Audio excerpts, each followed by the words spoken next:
folks, and welcome back to Let's Play Baldur's Gate 3. Last time, Amity and the gang explored a creepy cellar, found a creepy book, met a rather unpleasant little, what is she? I forget the name of, what these guys are called. So, I actually already recorded an episode 7, and episode 8, and episode 9.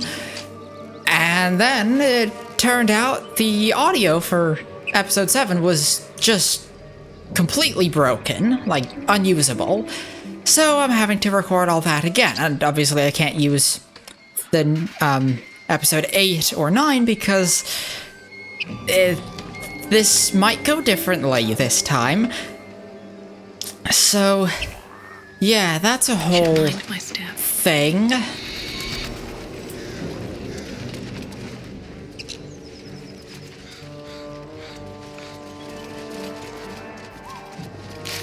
So what are we doing?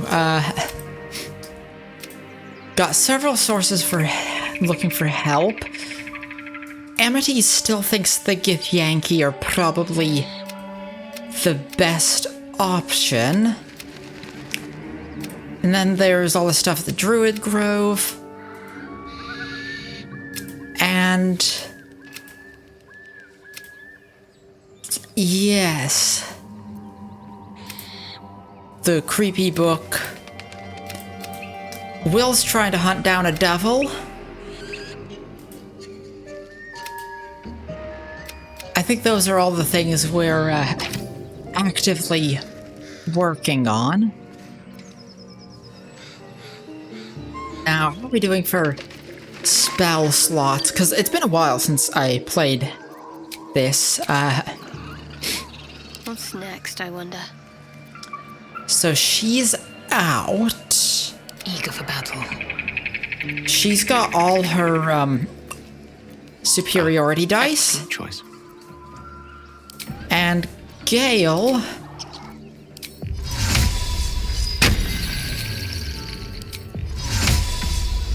Gale's got plenty of spells.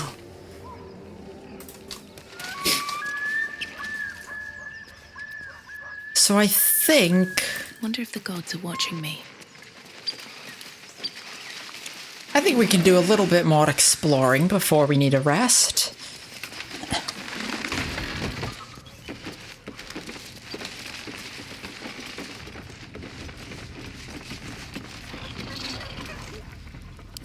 The Lunite necklace could be good to sell, at least. Not to my taste, certainly. Actually, does Amity know that... No. Yeah, I had forgotten how far through Shadowheart's story I'd progressed at this point. So Amity doesn't know that... Battle is remarkable, as is your battle stance itself. Jack, a technique known to few outside Cellar. Shall I teach you? I'll pass, thank you. I prefer abjuration over acrobatics.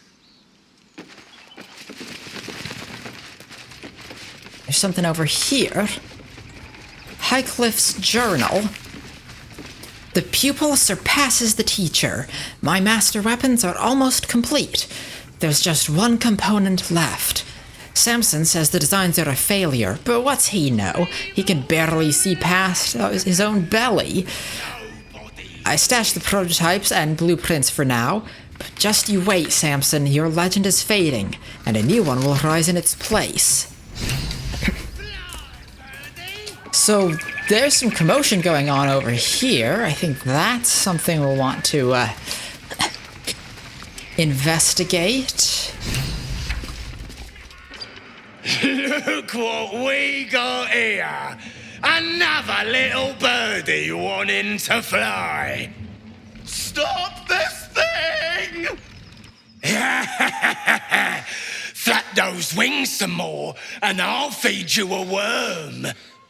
And you, Hope you got a stomach for rights. What's he doing?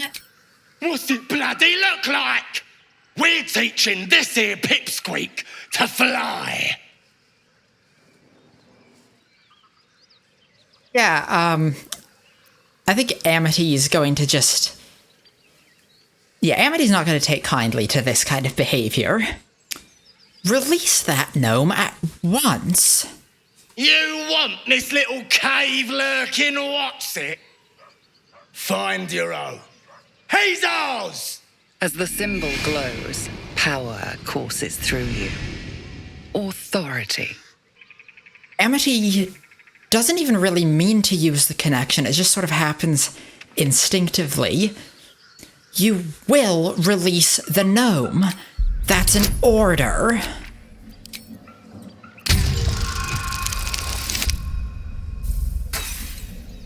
Oh, well that's not great. Do I have... Okay, got a good amount of inspiration. That's better. Yes.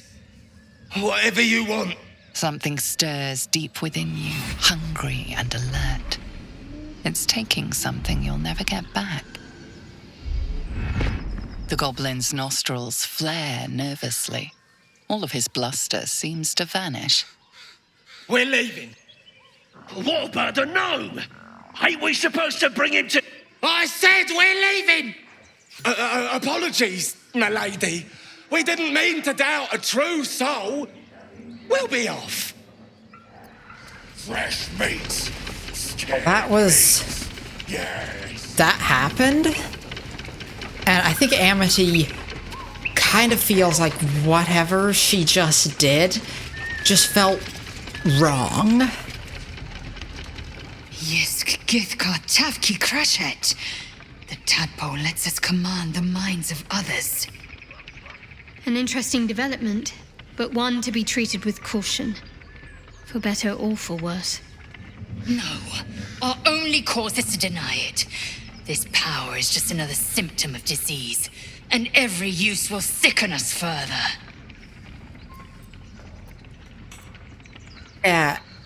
Amity did not like controlling another person's mind like that. Did not like the feeling of using the tadpole. And she's generally inclined to side with lae'zel over Shadowheart at the moment.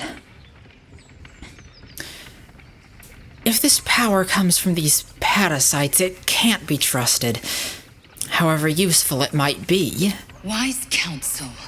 When the temptation calls, keep silent or suffer. Not sure why my frame rate is dropping. Let me see if I can do anything about that.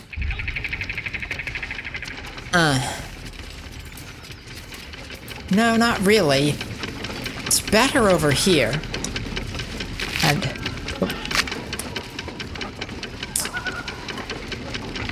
Yes, let's help the gnome.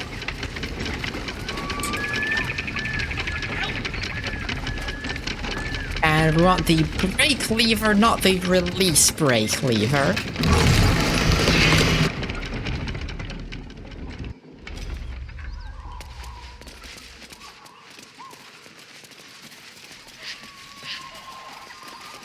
What are you waiting for? Cut me loose! Right. Don't really have any reason not to. Maga Kamara. Those pustulant thugs. Well, get on with it. Get on with what? You saved me, now you'll extort me. That's how this works, yes? You owe me nothing. Nothing?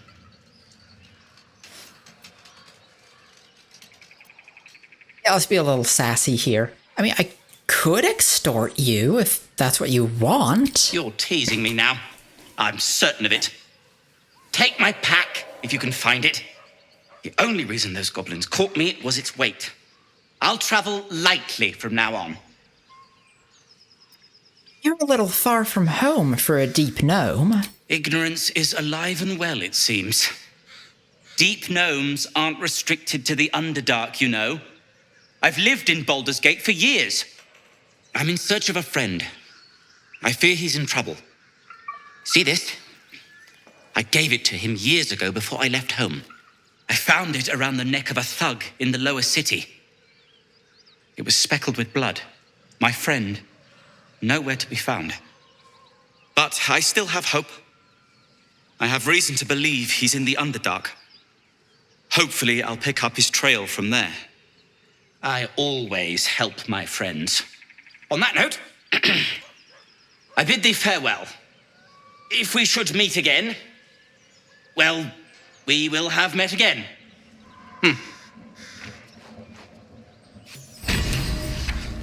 One of the best characters in the game. I mean, how can you not love Barkus? Let's find his pack.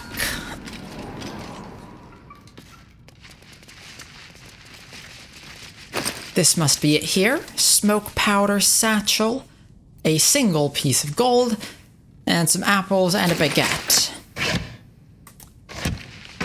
And here, gold antidote, scroll of bone chill, and the speedy light feet. Speedy sparks. When the wearer dashes or takes a similar action during combat, they gain 3 lightning charges, and +1 to athletics. Lightning charges. Lightning courses through you. You have +1 to attack rolls and deal an additional 1 lightning damage. If you gain 5 charges, they are consumed the next time you deal damage, and you deal an additional 1 to 8 lightning damage. You lose 1 charge per turn. Let's give those to lae'zel.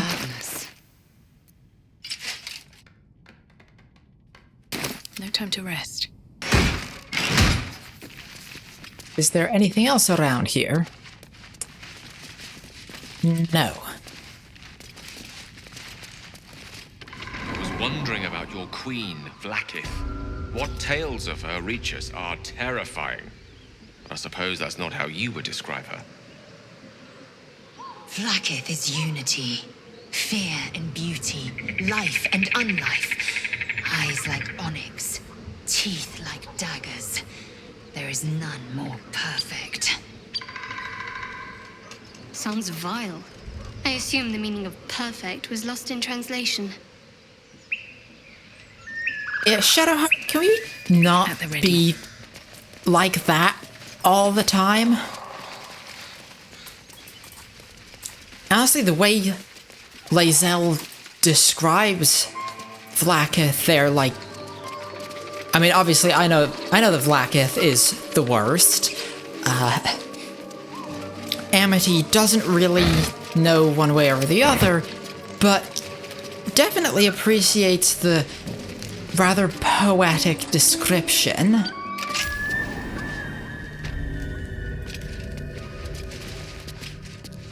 So... yeah, I'm not really sure what... yeah, Amity's not really looking for anything in particular here, but that...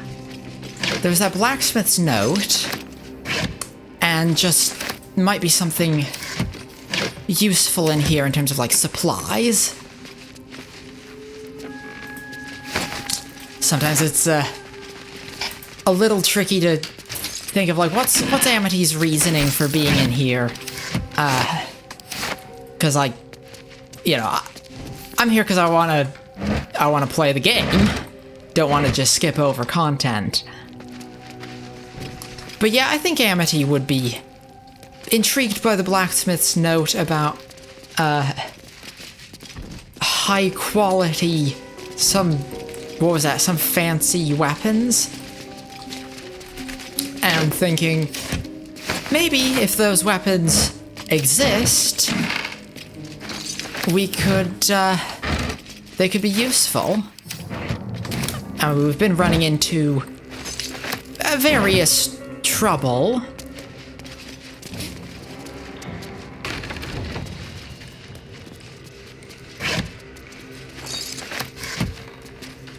being decently armed is probably a good thing. Cautious. I think lae'zel is our best. See, she's getting +1 from a dex modifier. And then...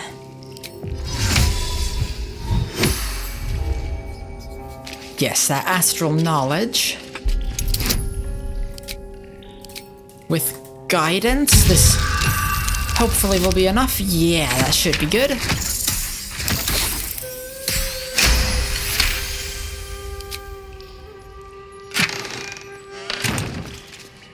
And, you know, while I've got her selected, let's have her open this chest, or unlock.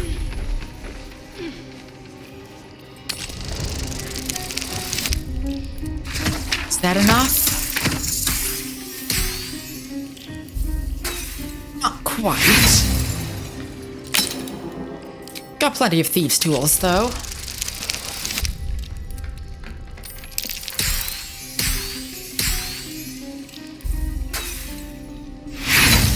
Still no.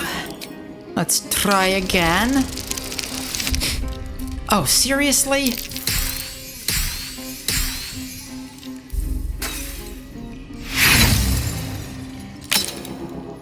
Come on, lae'zel, you got this.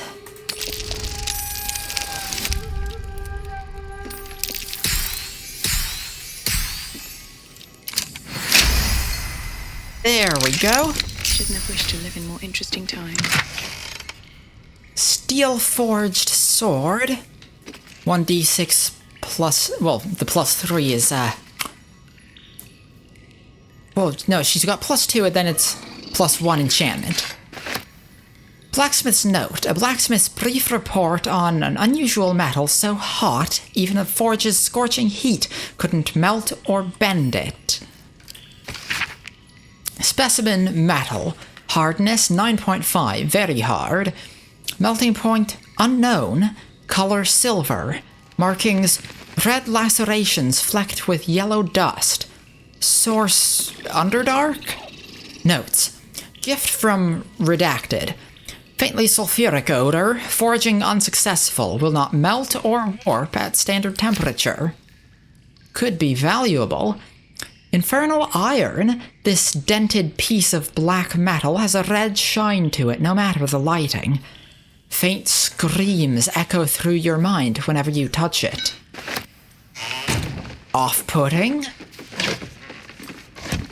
Need to find a way forward. And here, couple coins and Highcliff's blueprints. Intricate blueprints for 3 impressive-sounding weapons.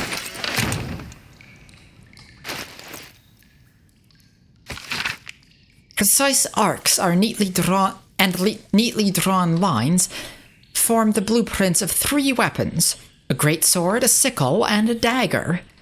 Each length and angle is marked with exact measurements, and forging instructions are printed carefully along the bottom of the page, emphasizing an unusual ingredient, Susur bark. The Susur bark can only be applied to an ordinary, unmodified blade. Weapon blueprints. They call for Susur bark.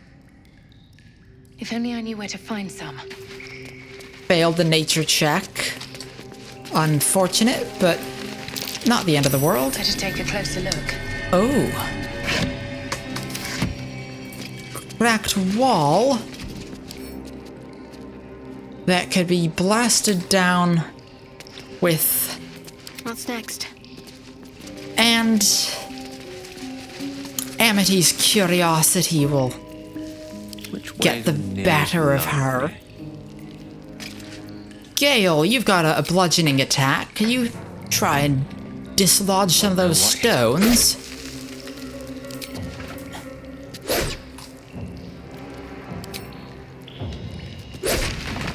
Looking ahead.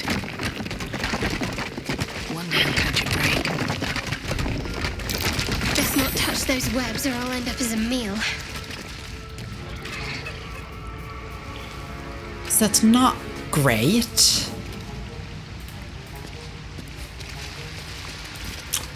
I think we should try to find another way, because I did see up here is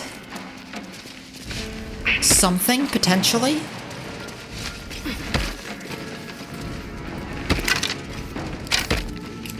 I mean, obviously the smart thing to do would be to leave well enough alone, but Amity's curiosity is getting the better of her.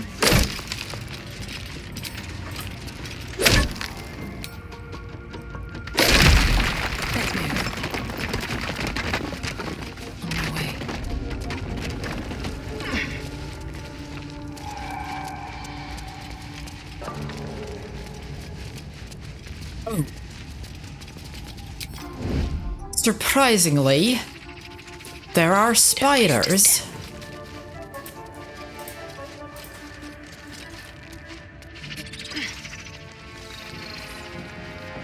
I think what we'll want to do is come around here. Oh, maybe investigate this way. Where's Shovel? What is she doing?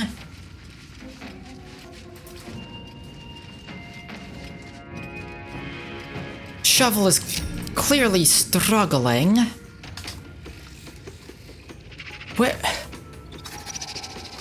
What is she doing?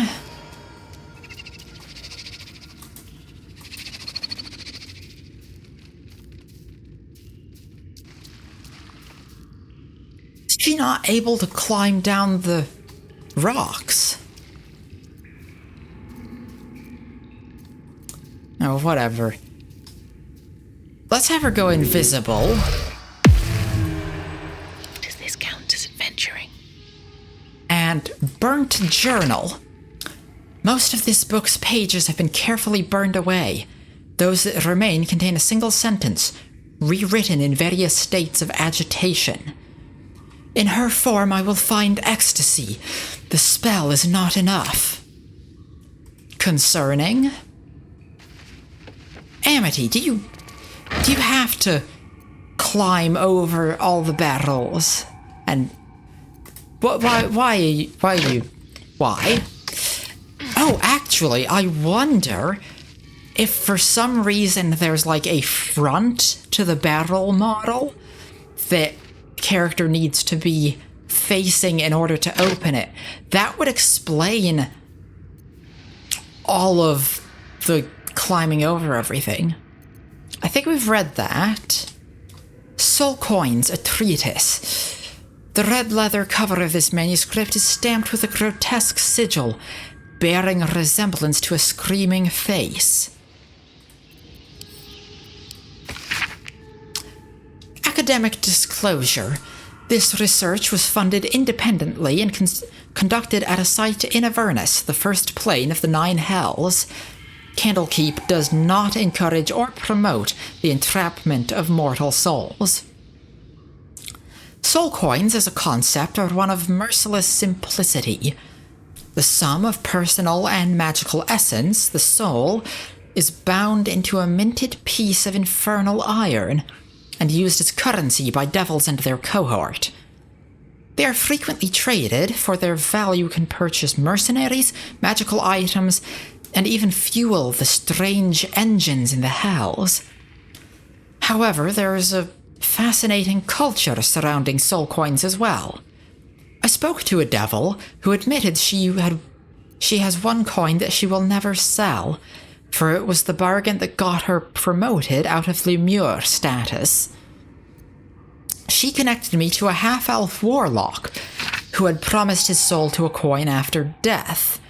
I was able to look at his contract, which is reproduced below.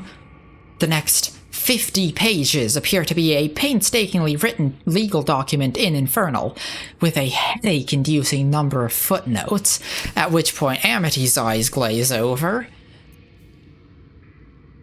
Disorders of the Nerves and Mind, a treatise. A medical compendium describing varied mental disturbances and their treatments by cleric-physician Glenn Earl Mack.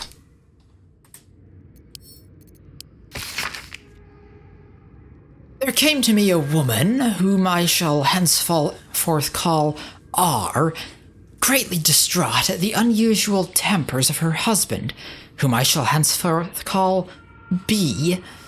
3 months prior, he'd suffered night sweats, crying out from sleep that he bore the mark of chaos. 2 months prior, he'd taken to calling himself by the name Saravok. 1 month ago, he'd speak of little else but the throne for which he is destined. I attended to B at the couple's farmhouse. He sat calmly at the table, an unknown book clutched to his chest. I detected no curse or loathsome spirit upon him, nor the presence of magic. Yet upon shining the light of candle flame upon him, he raised the book high and exclaimed, "The deaths they bring shall awaken the Father, and through them he will rise." I snatched the book from his hand and flung it into the hearth, where it burned not in red or yellow flame, but pure black. It left but a single scrap reading, "He foresaw his coming death, and seeded his essence across the land." B shivered and sighed, as if waking from a nightmare. He had no memory of the book, nor the words he had spoken. Diagnosis: unspecified neurotic enthrallment. Treatment: herbal tincture of garlic and drace, dipped thrice daily until the exhaustion lifts. And a bloody journal. A lot of books in here. Though originally a screed on Lolth, penned in blood, this book's crimson script has been smeared away in several places, a different hand writing atop it. I recall my life upon the surface with more than regret. I weep for the decades spent treading murky waters of profanity while my true queen waited in the shadows. Even my name, Eliette, feels foreign and foul upon my tongue. A high elf, exalted by Lolth herself. My drow captors cannot fathom it. But I see their house's downfall in visions granted by the Spider Queen herself. When that day comes, when some unnamed whelp from an insignificant house cuts the matron mother's throat, I will escape. I will find solitude, and I will worship Lolth with my very soul. What do we have here? Now, Amity isn't super religious or really into the gods, but she knows Lolth by reputation and knows that's a bad idea. That is a bad idea, worshipping Lolth. This book's leaves are stuck together with thick webbing that leaches ink when pulled from the page. Only the final entries are remotely legible. It is time. I will forever transcend this blasphemous flesh and refashion myself in the Queen's image. No longer will I be bound to this lowly form, this base shape of organ and bone. Even the arachnomancers of Mento Branson will weep at my feet. Their little spell is so feeble and fleeting. Today I found the House of Lolth, and I shall be its matriarch. Well, that explains the spiders. But it sounds like this person is truly unhinged. Spider step boots. Spider step, immune to being enwebbed. Your movement speed is not affected by web surfaces. Well, those will be useful here. And a tattered journal. A journal filled with hastily sketched diagrams of spiders and various spell runes. The captions are largely written in code, save for a few pages near the end that are penned in shaky common. They can sense my devotion. It draws them. I hear them in the shadows, whispers from the Dark Mother. I woke to a gift wrapped in the spider silk, a pair of boots, taken from a heretic's corpse. Lolth sends her daughters to reward my faith, to let me know I am on the right path. Another gift, the corpse of a drow, sigil scarred upon his face. An arachnomancer, one with the power to inhabit the spider's form. It is a calling. No, it is a message, a calling. My blood already dries upon the dagger, her blessed image carved into my skin. Yet truly a crazy person. And that means that what we've got here is not just spiders, but Lolth cultist. So bad news. And really the sort of thing that a sensible person should walk away from. But again, Amity's curiosity gets the better of her. And she can't help but think, what if we ambush... Oh, I guess the spiders are ambushing us. Survival is all that matters. Let's get, see if we can get Gale in. Magic missile. Do a bit of damage. Good. Okay, lae'zel is in initiative and not really in a great position in initiative. Amity has to go first. Well, first things first, insult the spider. May the gods take you first. You've a visage fit for letter writing.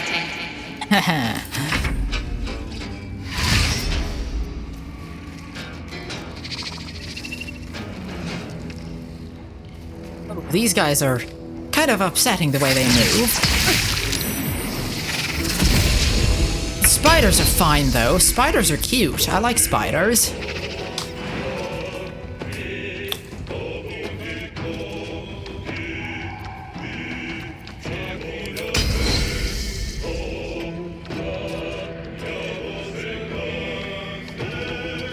Okay, lae'zel can rush down here. Trip attack the Ettercap.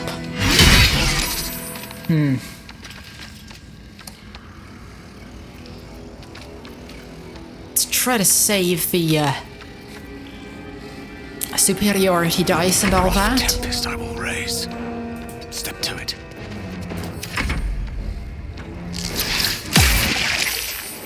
Wait, is Shadowheart not in initiative? She isn't. That's no good.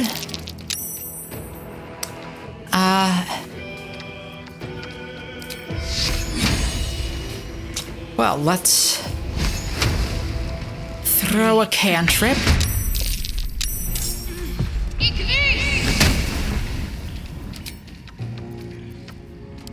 Listen. 5 hit points on that. So I could potentially... Listen, you. Could potentially finish him off. Or not. And a healing potion would be nice.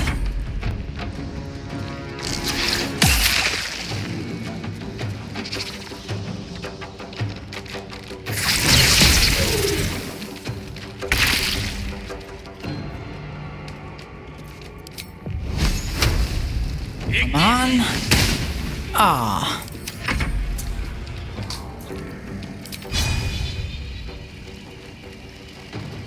Yeah, let's do a cleave attack. And action surge.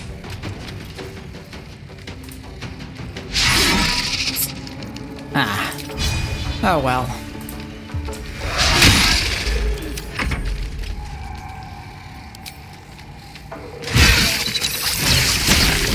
Oh, we're on non-lethal attacks. We don't need to be.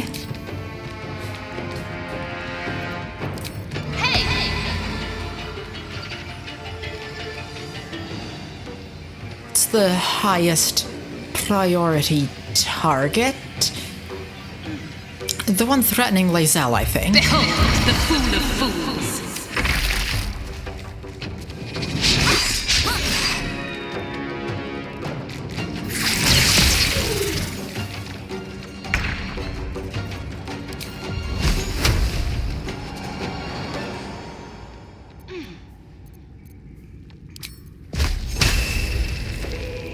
I guess magic missile is the best way to...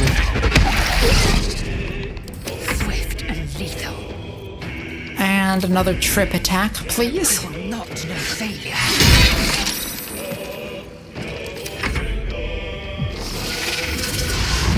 Ethereal Jaunt. That is a fun name for an action.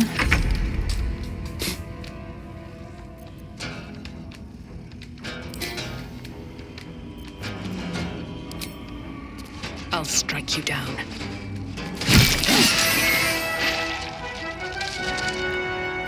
Right. Got him.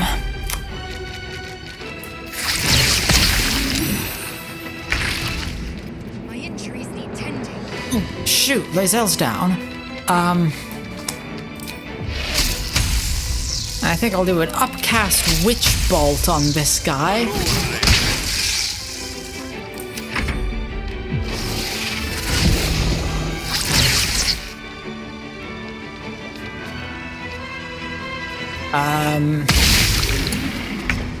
There we go. Took a moment. 50% or 50%, so...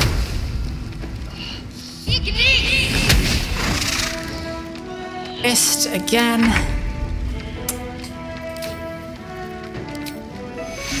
lae'zel, back on your feet. And... Cutting to the chase. not gonna be enough to kill the spider.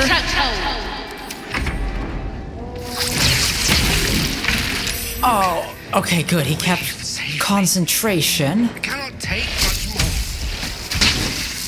Of course. Shovel, you should be helping.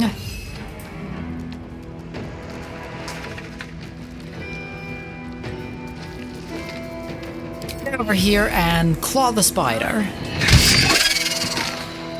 Nice.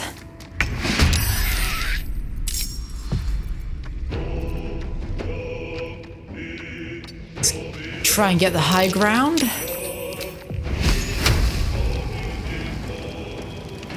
Could drop the spider. It might take some fall damage. Yes. I don't fancy their chances. Gale, get out of line of sight. Oh, he was... okay.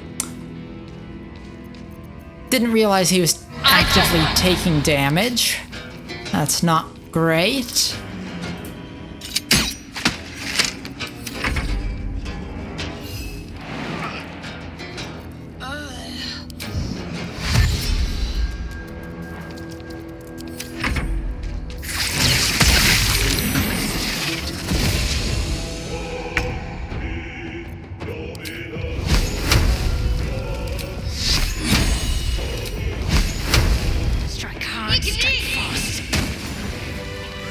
Okay.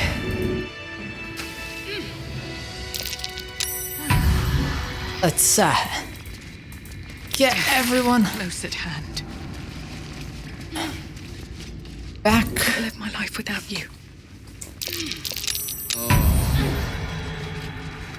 And I think Amity could do a Song of Rest for a short rest benefit, but I think low on health slots as we are, let's camp for the night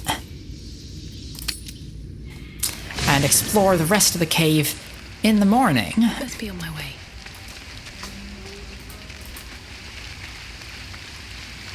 Now let's check in with everyone. Will? Gale slurped that thing up like a horse with a carrot. I hope he got what he needed from it. Oh, I guess they haven't commented on Gale eating magic items yet. I've noticed your stone eye. Did you lose it in battle? A most vicious one, in fact. It's made from pure bloodstone, carved from the Galena Mountains just north of the Moonsea. A reminder that sometimes blood must be shed and sacrifices must be made. But that story is reserved for lifetime friends and calmer days. I'd like to talk about something else. By all means. I don't suppose you've come across an expert healer in your travels? I've come to know a fair few village clerics, but none with the skill to pull these worms from our heads. From what I understand, there's a healer called Nettie in the Grove. Perhaps she's got the talent. Otherwise, I'd bet my last coin that the Open Hand Temple in Baldur's Gate could help. Though a fat lot of good that does to us now.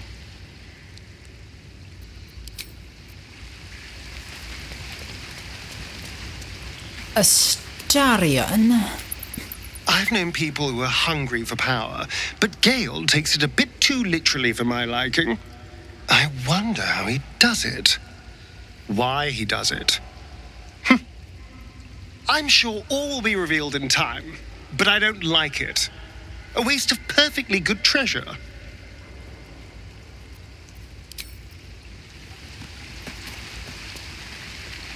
Now, does Gale himself have anything to say? Go ahead. I'm listening. Oh, I mean, I don't think Amity wants to be nosy about his condition.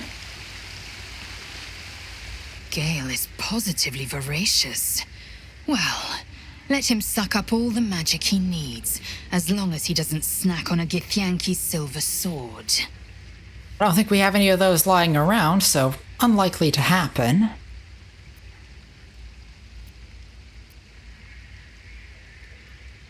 You look so unusual. Githyanki are rare in these parts. I expect I am your first.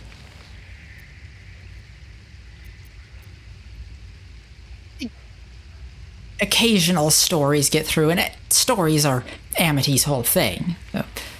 I know of Githyanki. I've never met one. Of course you haven't. They would have cut you from navel to neck. You are no less alien to me than I am to you. I know of your kind, but I do not often encounter them. That large, fleshy nose of yours looks like a mistake.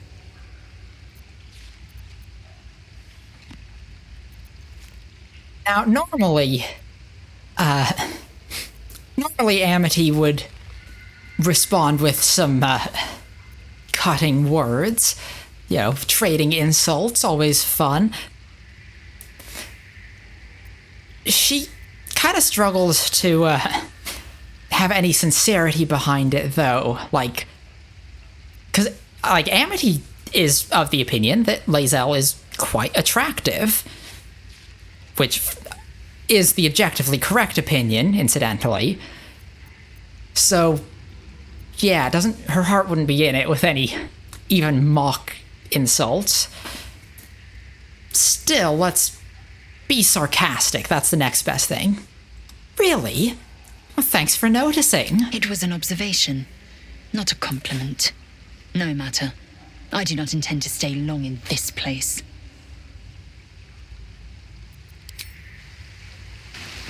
And I guess let's check in with Shadowheart. So, Gale just consumes magical items like I do wine. We truly are a group apart. Nevertheless, as quirks go, that's a new one for me.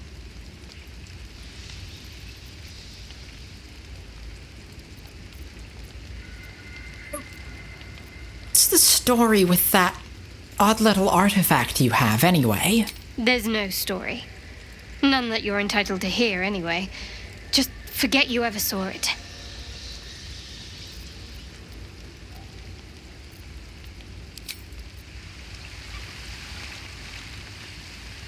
I guess time for bed.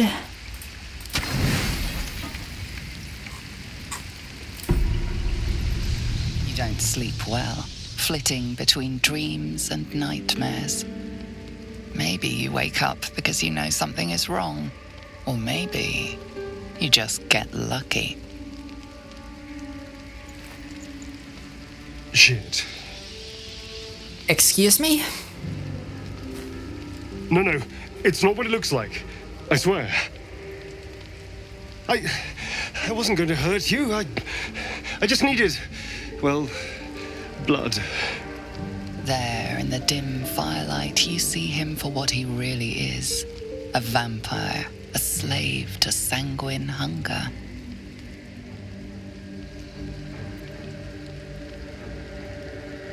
I can't believe I didn't see it. We even found the boar you snacked on. It's not what you think. I'm not some monster. I feed on animals. Boars, deer, kobolds, whatever I can get. I'm just too slow right now. Too weak. If I just had a little blood, I could think clearer. Fight better. Please. A strange sensation courses through you, and your companion's mind unfolds, secrets half revealed. Why didn't you tell me? At best, I was sure you'd say no. More likely, you'd ram a stake through my ribs. No. I needed you to trust me. And you can trust me. I think Amity is inclined to take him at his word. I mean, she's heard stories of vampires and how vile and monstrous they supposedly are, but I mean, you could find similar stories about tieflings, and that's... yeah. So she's not going to judge him for being a vampire. And Amity is, I'd say, generous to a fault. I do. I believe you. Thank you. Do you think you could trust me just a little further? I only need a taste. I swear. Fine, but not a drop more than you need. Really? Of course. Not one drop more. Let's make ourselves comfortable, shall we?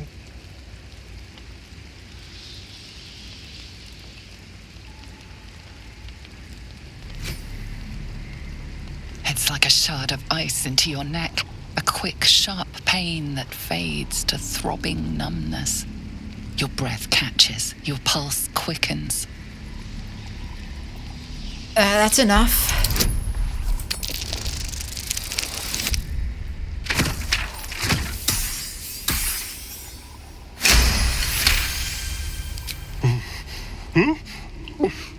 Oh, of course. That was amazing. My mind is finally clear. I feel strong. I feel happy.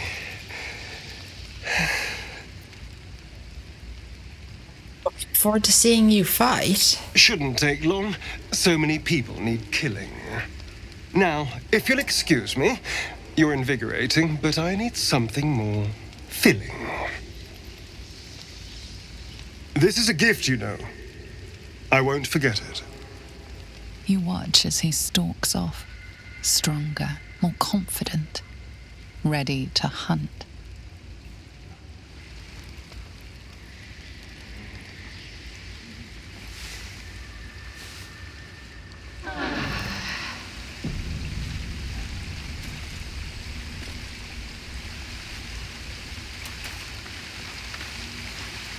Seems like a good moment to talk.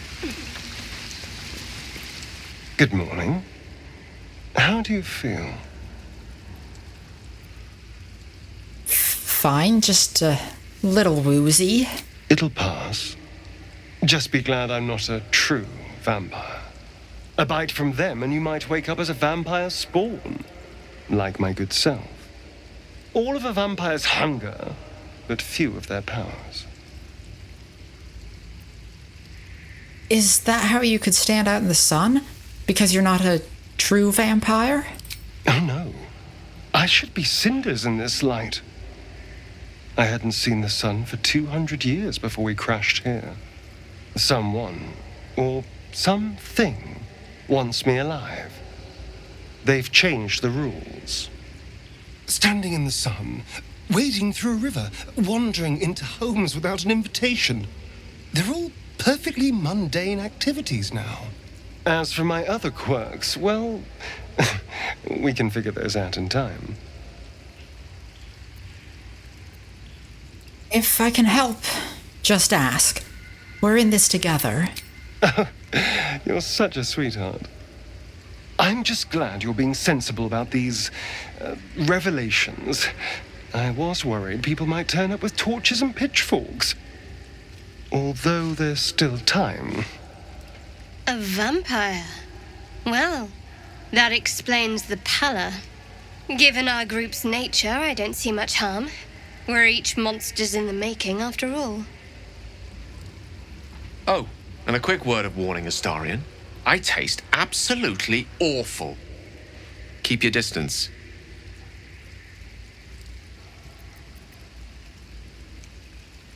Trust him. He won't hurt us. Quite the opposite. I'm here in the spirit of openness and honesty to work together as a team. Maybe we could get him to wear a bell. Dissuade any nighttime prowling. There now. We're all friends again. Shall we go? There's a long day ahead of us.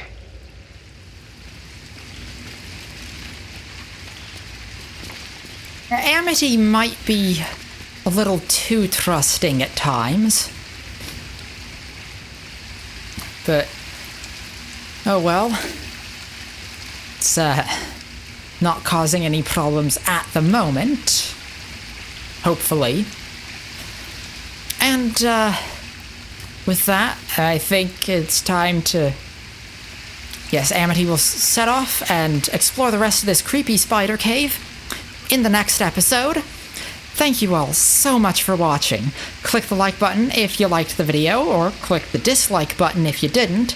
If you want to see more Baldur's Gate 3 or Elder Scrolls, go ahead and subscribe. Y'all have a great day, and I will see you next time.